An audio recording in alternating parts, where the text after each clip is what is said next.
А этот динозавр — Дракорекс. Весьма странное существо. Его название означает «король драконов», в честь выдуманной школы волшебников. Я бы и сам придумал не хуже. В смысле, название, не динозавра. Там без ученых не обойтись.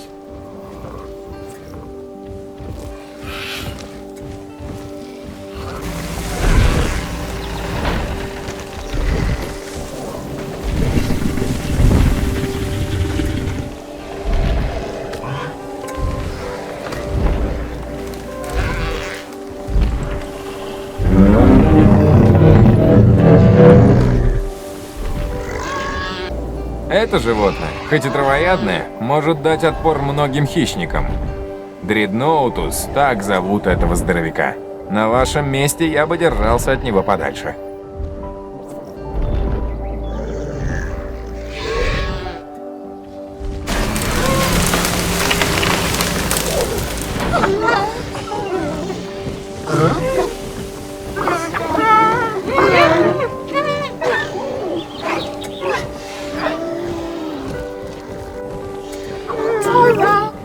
Эти ящеры-древозавры в основном обитали в древних девственных лесах, покрывавших нашу планету раньше. До начала исследований мы ничего не знали о взрослых особях этого рода и располагали только окаменелыми останками детенышей. Но теперь все изменилось.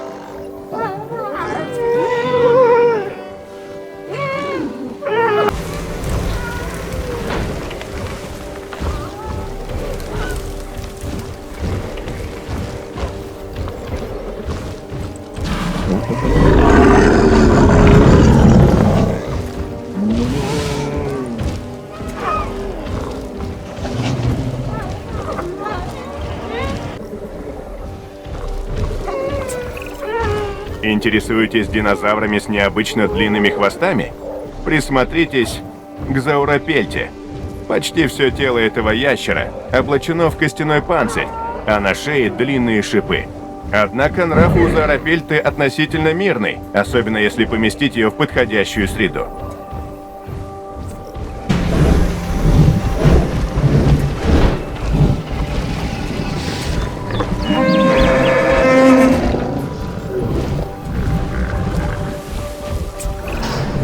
Этот динозавр очень большой, неповоротливый и упрямый. Он называется игуанодон. Травоядный, но с характером. Не советую подходить к нему близко.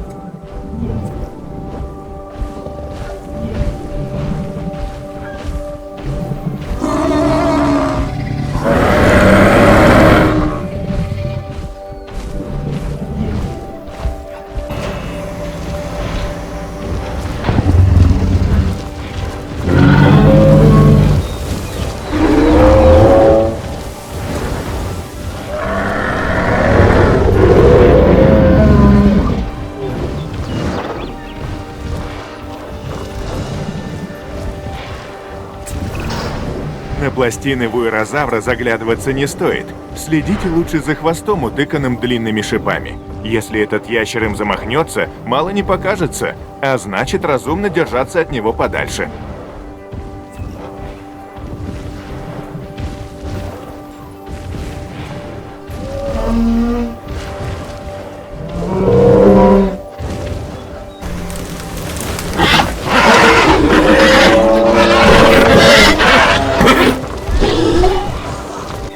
Содержание некоторых ящеров может стать для нас настоящим испытанием. Взять, к примеру, новое поступление – големимов. То, что эти всеядные ящеры предпочитают жить группами, само по себе не проблема. Но в сочетании с их скоростью големимы необычайно быстро бегают, чем доставляют немало хлопот рейнджерам, которые за ними присматривают.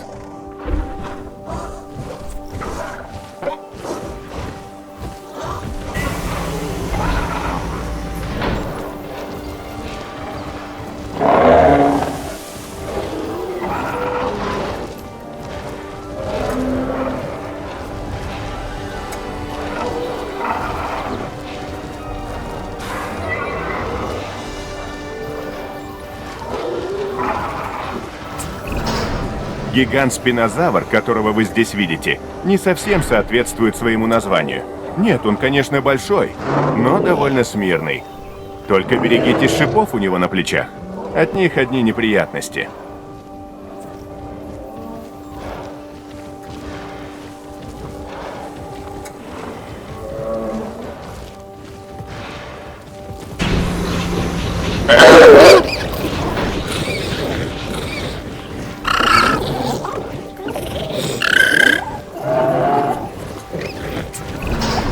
Этот плоскоголовый динозавр, гомалоцефал, не производит грозного впечатления, а кому-то даже покажется милым. Но давайте придерживаться научного подхода. Порой мелочи таят множество знаний.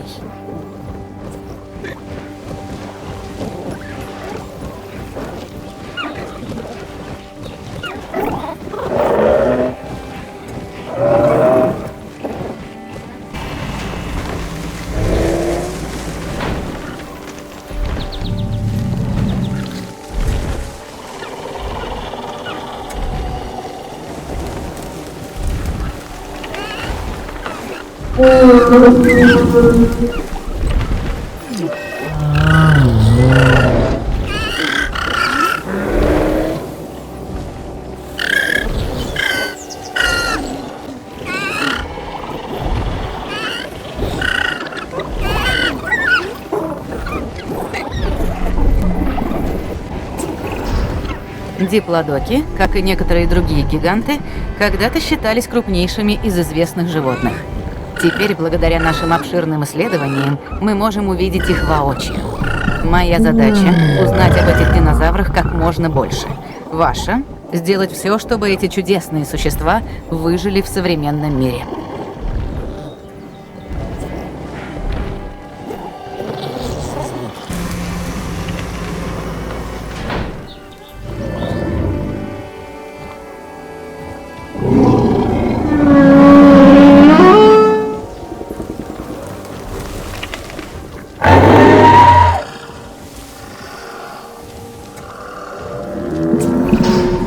Ну, что у нас тут? Судя по документации, это амаргозавр. Вот вам интересная, но не подтвержденная теория. Длина шеи этих динозавров указывает на то, что они питались листьями с самых верхних ветвей деревьев. По крайней мере, тут так написано. Скоро мы это выясним.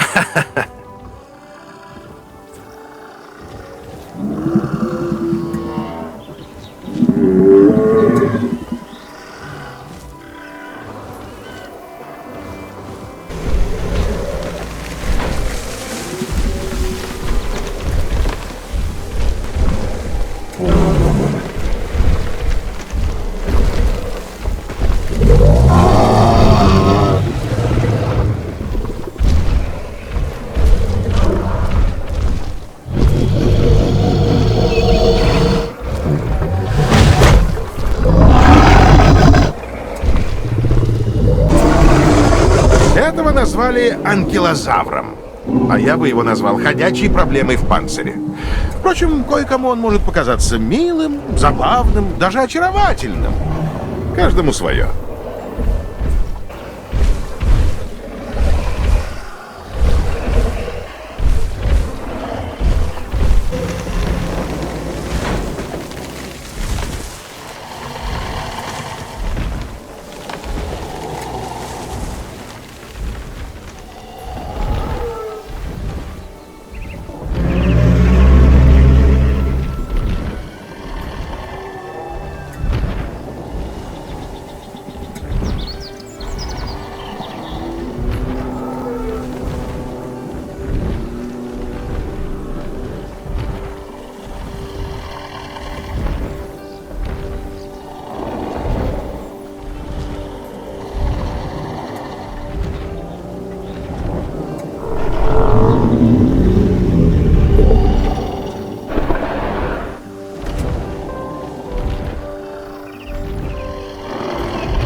Эти огромные животные – апатозавры. Удивительная особь, может отпугнуть даже самых кровожадных хищников. Эволюционные преимущества апатозавров – это их размер и поведение.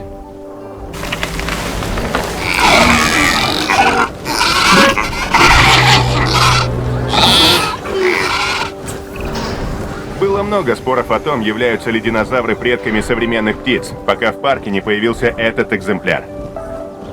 Это археорнитомим. При одном взгляде на него все вопросы отпадают.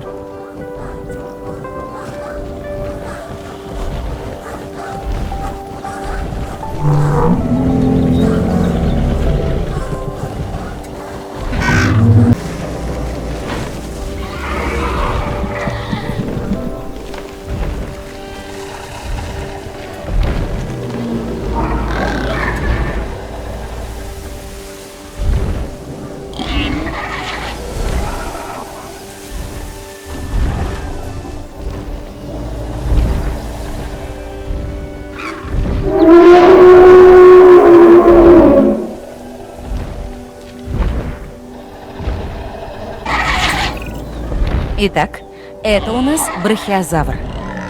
У брахиозавров длинные ноги относительно тела. А еще они теплокровные, что очень необычно для динозавров. Вернув этим существам жизнь, мы заодно узнали о них много нового. Ну, разве это не удивительно?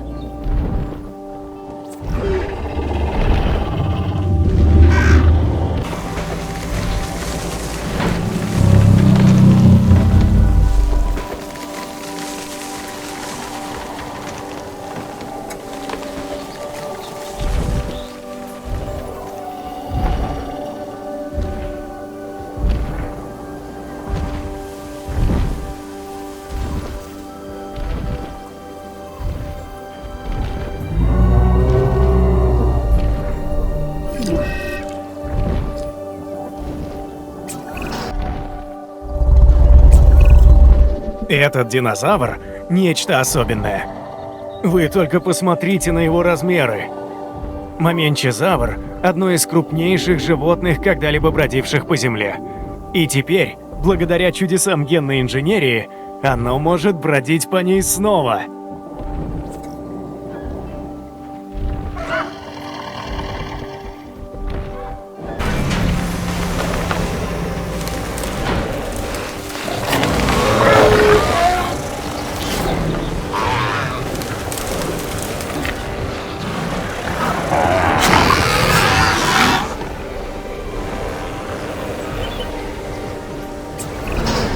Минми – небольшой панцирный травоядный динозавр мелового периода. От сородичей он отличается тем, что по обе стороны позвоночника его спина усеяна горизонтальными пластинами. Потому по биологической номенклатуре этот род называется Минми паравертебра.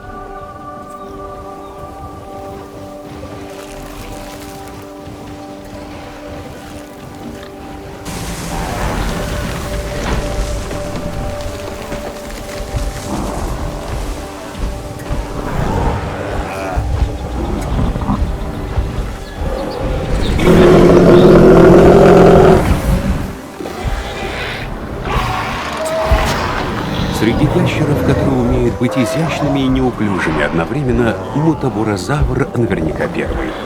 Этот крупный травоядный динозавр станет прекрасным дополнением к нашей коллекции.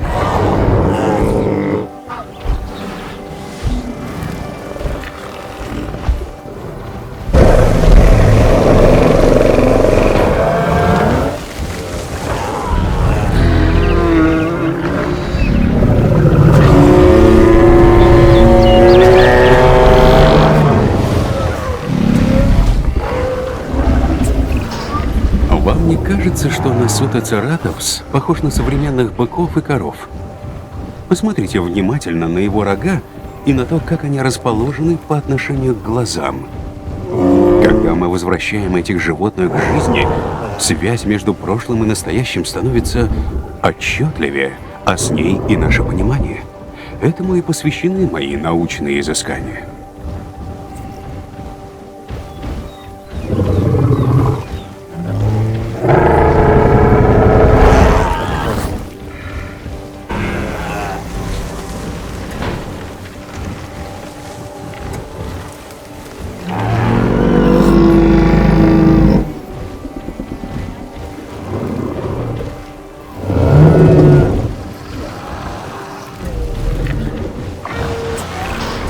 Окаменелые останки этого зауропода, нигерзавра, впервые были найдены в республике Нигер. Отсюда и название. Ныне, благодаря нашей работе и науке, мы можем увидеть его вживую. Обратите внимание на его длинный хвост и плоский череп. Этот динозавр немного меньше своих собратьев, и теперь мы, возможно, сумеем понять, почему.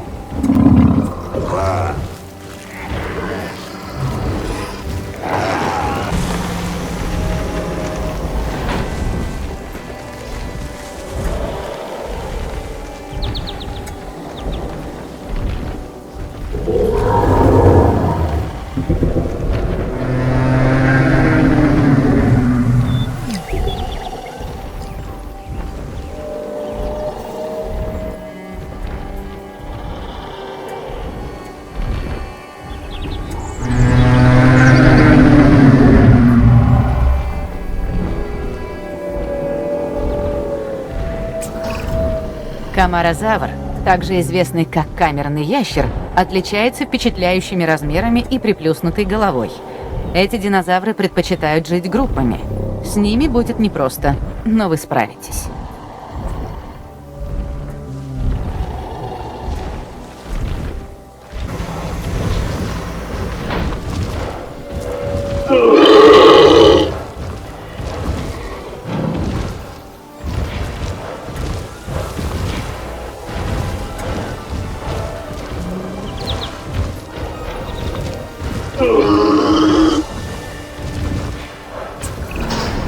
Кентрозавр – еще один ящер с шипами на спине.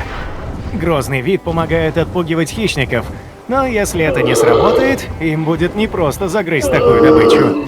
В общем, это такой доисторический дикобраз.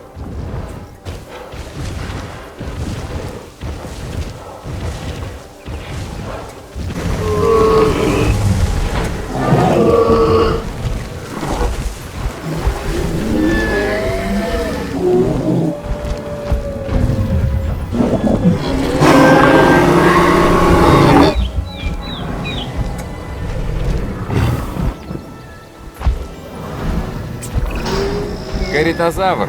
Утконосый ящер, который выглядит так, словно напялил на голову шлем. Убедитесь сами. Не хотел бы я столкнуться с ним лбами.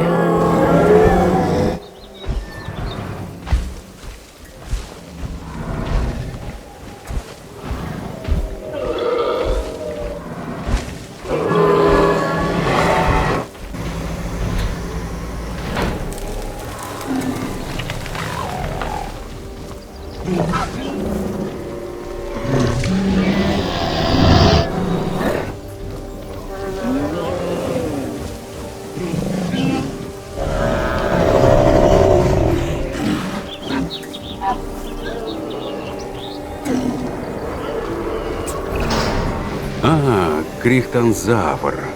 Назван в честь писателя Майкла Крайтона, известного своими произведениями о вирусах и разумных нанороботах, а также романом о древних ящерах, который мне очень понравился. Этот динозавр – социальное животное и прекрасно уживается с сородичами.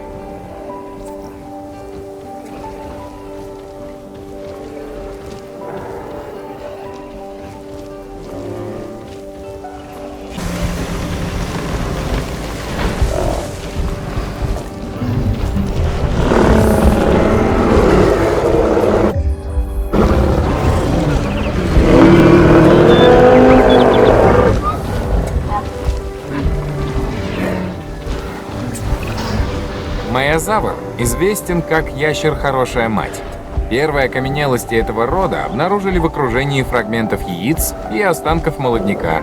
Кто же не любит хорошую мать?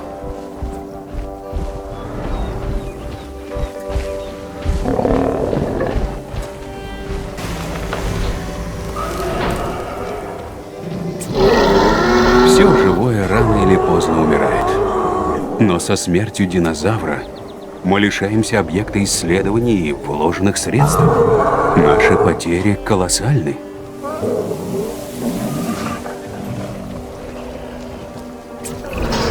Перед нами нодозавр. Этот ящер немного пуглив и предпочитает держаться особняком. А еще у него толстая кожа. Такой антипод Оуэна.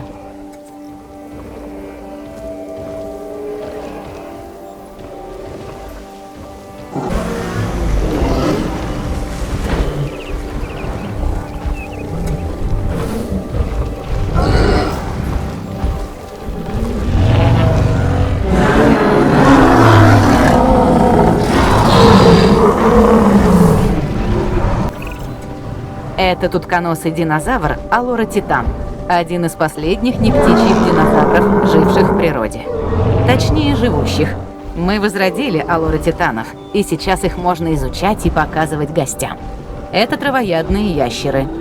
Пережевывая пищу, они стачивают зубы, и те заменяются новыми на протяжении всей их жизни. Весьма полезные знания.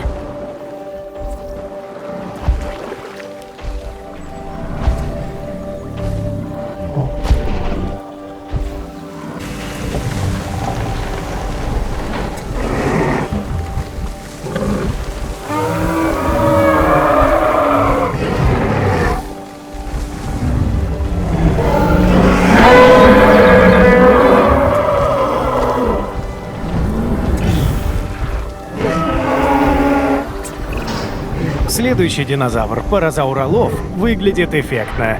Примечательно его головное украшение – черепной гребень, который позволяет ему издавать громкие звуки и служит для регулирования температуры тела.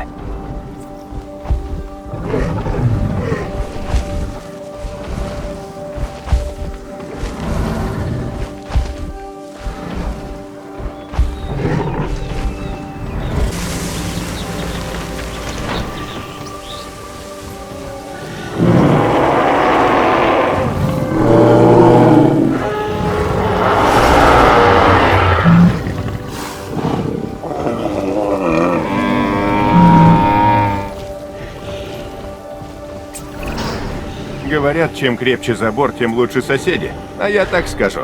Не будь в парке ограждений, таких ящеров, как пахиринозавр, тут бы не держали. Это настоящий живой танк. И характер у него под стать.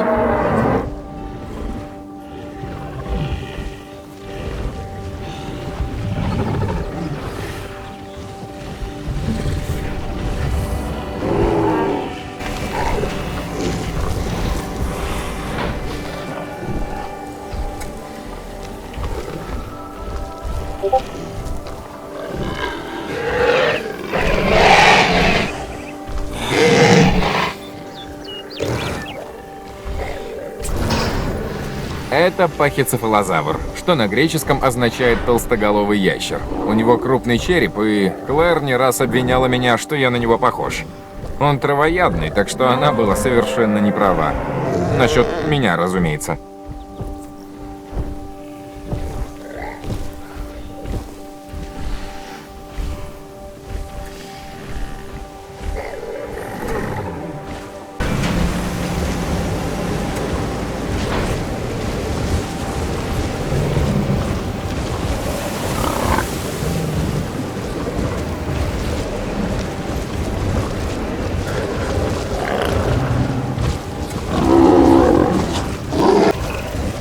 О, это эуоплоцефал. Он травояден и относительно безобиден. Главное держаться подальше от тяжелой булавы на его хвосте. Если попадете под удар, вам, скорее всего, придет конец.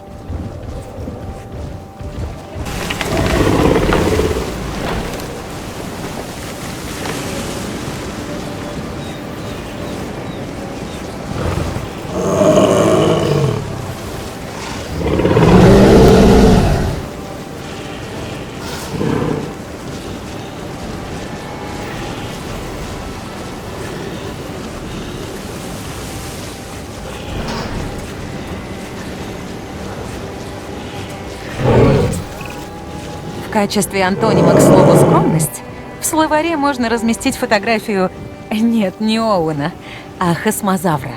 Его отличает яркая раскраска и широкий воротник с отверстиями. Хасмозавр как будто говорит «посмотрите на меня». И в этом он, конечно, похож на Оуэна.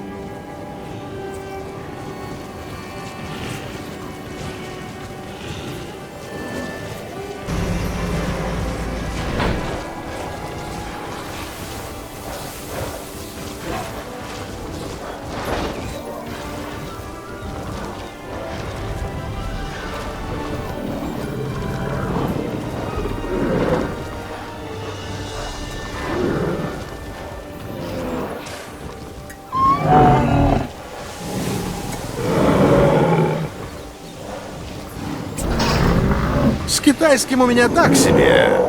Точнее, вообще никак. Но все же попробую это выговорить. Хуаянозавр. Кажется, получилось. В общем, это представитель стегозаврид.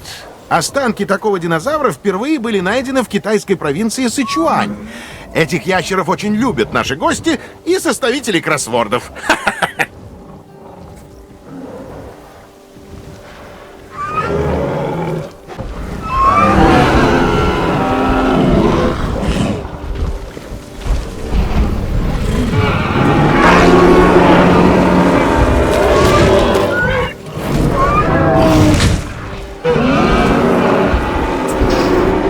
А вот наша забавная кроха. Ну ладно, вообще-то это довольно крупный динозавр. Центаозавр. Да, название начинается на цин, он же из Китая. А еще у него есть ирокез. По крайней мере, я бы эту штуку назвал именно так.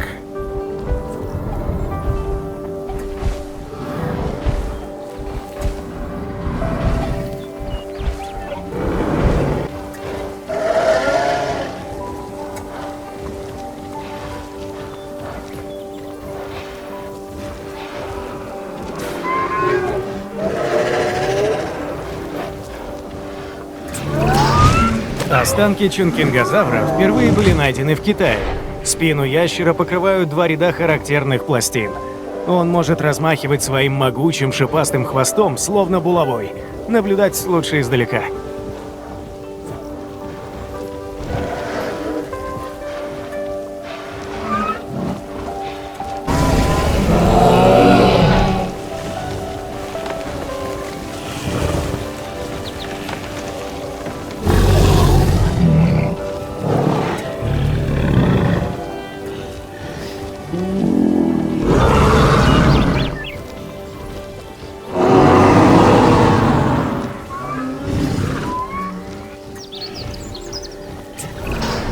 У этого ящера, стирокозавра, огромные рога, а на носу большой нарост, похожий на рог носорога. И характер у него под стать. Он травоядный и использует свои рога и клюв, чтобы ломать и измельчать жесткие растения.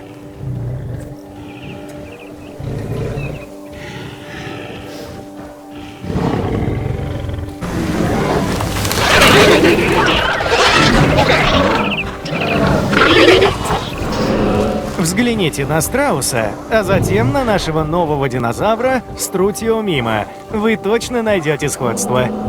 Из всех динозавров, которых мы спасли, этот похож на птицу больше других. У него даже клюв вместо зубов. Струтиомимы — травоядные ящеры, которые живут стаями. Отличное пополнение для коллекции.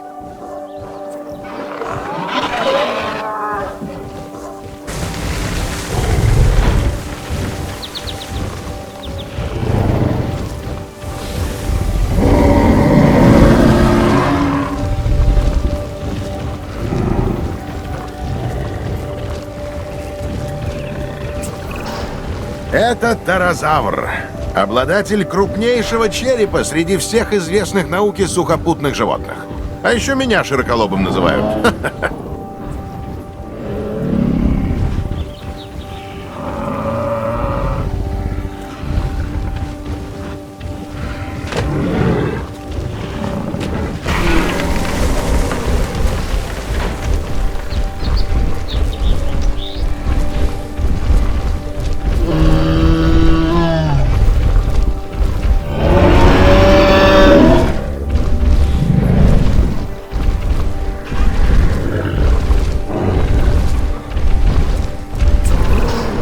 Что можно сказать о трицератопсах? Они из тех динозавров, от которых зависит наш бизнес. Люди хотят их увидеть, а мы показать всему миру. Пусть вас не пугает грозный вид этого зверя. Рога у него в основном для защиты. И чтобы производить впечатление на сородичей. Эти ящеры травоядны. Трицератопс может стать настоящей звездой парка или сущим кошмаром для службы безопасности, если вздумает сломать рогами ограждение.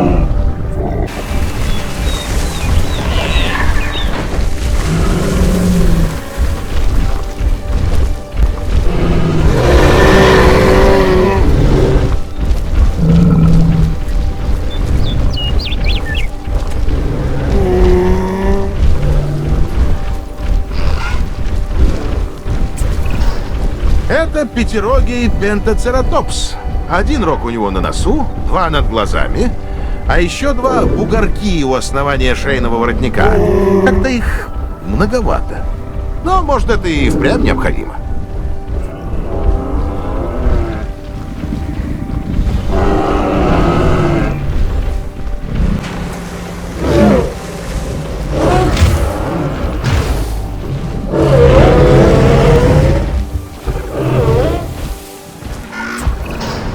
Вот это да! Уранозавр получил свое название от арабского слова «смелость», а это как раз по мне. Ухаживать за ним нетрудно. Ему требуется лишь уютное местечко, где можно поесть и отдохнуть. И еще, чтобы его не трогали. Никого не напоминает?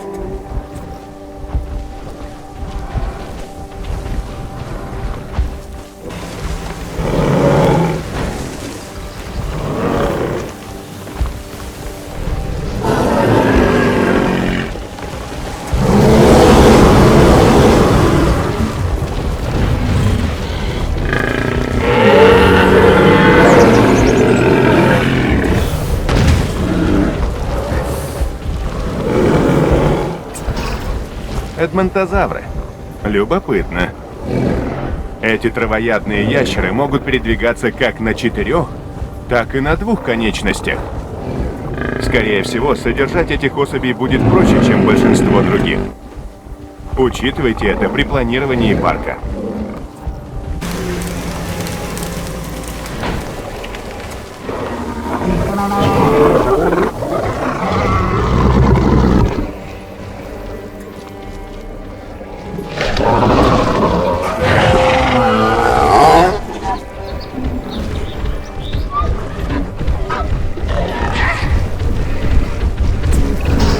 Это палакант.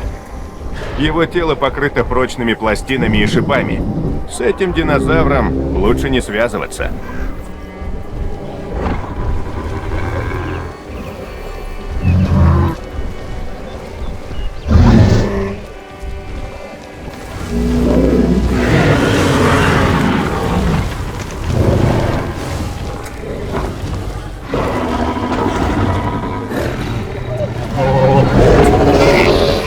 Это Синоцератопс, травоядный ящер, напоминающий своего более известного сородича Трицератопса.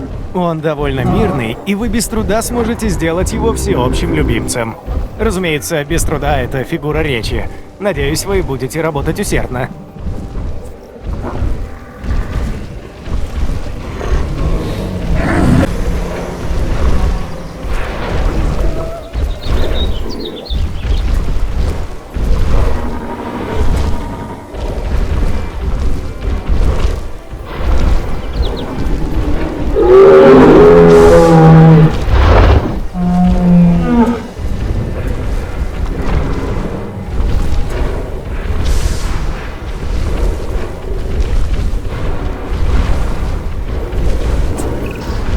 Даже я знал, как выглядит стегозавр еще до того, как занялся палеоуходом. Благодаря пластинам, покрывающим его тело от головы до хвоста, он один из самых узнаваемых динозавров. Всем захочется его увидеть, так что уделите ему достаточно внимания.